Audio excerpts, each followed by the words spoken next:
Master organic mechanism of alcohols, phenols and ethers. I will teach you problem solution trick to master all important mechanism of alcohols, phenols and ethers. First of all, you must learn these three important points.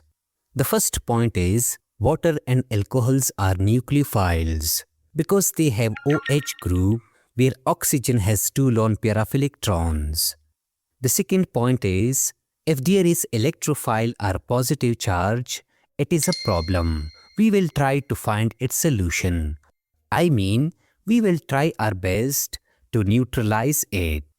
The third point is if oxygen forms two bonds, it has no charge. If oxygen forms three bonds, it carries positive charge. Hence, note down these three important points which will help you to master these mechanisms in super easy way. Now the first one is catalytic hydration of alkene. I mean, we prepare alcohols from alkene. For example, consider this alkene. I introduce water and a suitable catalyst like H2SO4. Here, this hydrogen is bonded to this carbon and this OH is bonded to this carbon. As a result, we get ethanol. Now we will learn its mechanism in three super easy steps. We know that H2SO4 gives proton H to the water. For example, consider water and this proton is given by the H2SO4. Now this oxygen has two lone pair of electrons. These electrons will attack on this proton. As a result, we get hydronium ion. Now listen carefully. This oxygen forms three bonds. We already learned that when oxygen forms three bonds, it carries positive charge. Now the first step is protonation of alkenes. For example, consider this alkene. I write this hydronium ion here. We know that this double bond contains pi electrons. This hydronium ion carries positive charge.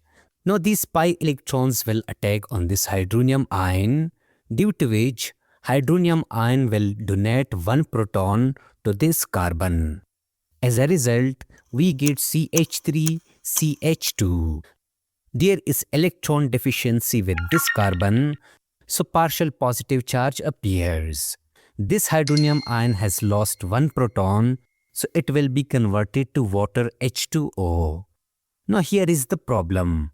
This carbocation carries positive charge. We will try to find its solution. The solution is, if we bring nucleophile like water here, it will neutralize this carbocation. So the second step is nucleophilic attack.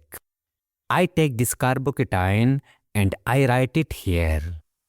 Now this oxygen has two lone pair of electrons. These electrons will attack on this positive carbon.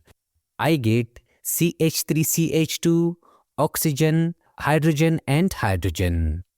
Here, oxygen forms three bonds, so it carries positive charge. So we get another problem because this compound carries positive charge. Now we will try to find its solution. The solution is, if this oxygen lose one proton, we will get alcohol. So the last step is deprotonation. I take this compound and I write it here. Now I introduce another nucleophile like water here. This oxygen has two lone pair of electrons. This lone pair of electron will attack on this oxygen to withdraw proton from it. As a result, I will get hydronium ion. This compound has lost one proton, so I get CH3CH2OH, which is known as alcohol. Thus, following these simple steps, we can easily master mechanisms of this reaction. Now we will understand the mechanism of dehydration of ethanol.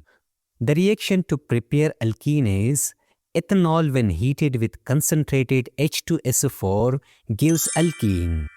Basically, the molecule loses one water molecule. I mean, hydrogen comes from one carbon, Hydroxide comes from the next carbon and together they form H2O. At the same time, a double bond is formed between the two carbons. That's why we get an alkene like ethene. Remember that H2SO4 acts as a dehydrating agent. It just helps remove water from ethanol. Now the first step is protonation. Here, ethanol reacts with hydrogen ion from H2SO4. Oxygen in ethanol has lone pair of electrons, and these electrons are attracted to the proton. So oxygen attacks the proton and forms a bond with it. Now ethanol becomes CH3CH2 OH2 positive charge. In other words, the OH group becomes OH2 positive charge. This is known as protonation. And here the key point is OH2 positive charge behaves like water, and water is a good living group. That means it can live easily in the next step. The second step is carbocation formation. I take this molecule and write it here. Now this molecule wants to be more stable because this positive charge means instability. In order to get stability, this CO bond breaks and water leaves the molecule. The electrons also go with the water. So the carbon left behind has less electrons and gets a positive charge. This gives us a carbocation CH3CH2 positive charge. Now the molecule is ready for the next move. The third step is deprotonation. We know that in the solution there is a base. Here the base is HSO4 negative charge, which comes from H2SO4. This base attacks on this beta hydrogen. When this hydrogen leaves, its electrons shift to form a double bond between the two carbons. And just like that, we get ethene CH2CH2. Here, we notice that proton is regenerated, so the acid is not used up. Thus, in simple words, the flow is very clear. First of all, protonation occurs.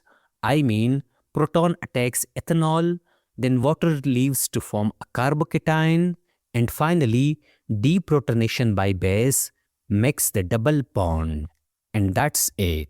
Ethanol loses water and we get ethene.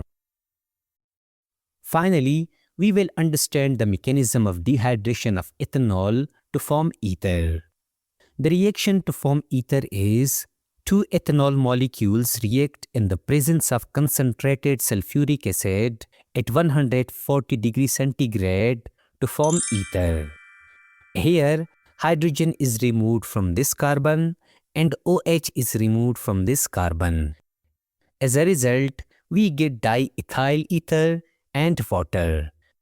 Now the first step is protonation. Here, the first ethanol molecule reacts with a proton from the acid.